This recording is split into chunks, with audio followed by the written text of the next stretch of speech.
Bwana, mambo vipi? Mimi naitwa Madis President.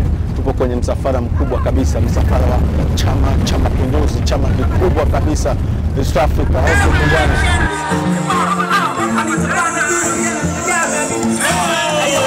Tunaimba nilitoka mara moja kwenda toa nikakuta Kademu na Kabeni.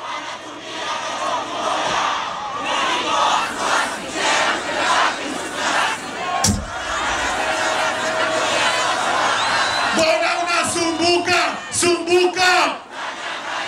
Kama unafunguka, funguka.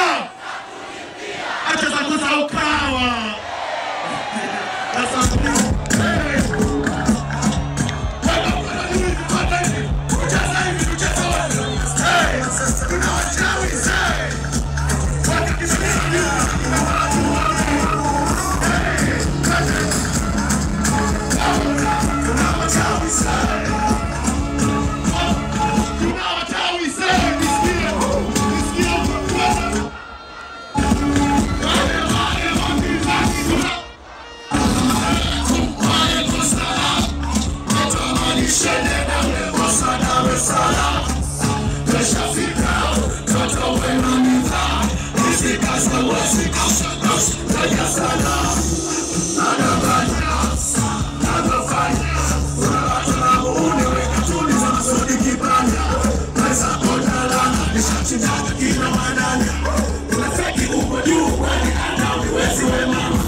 John Pombe Magufuli hapa kazi tu.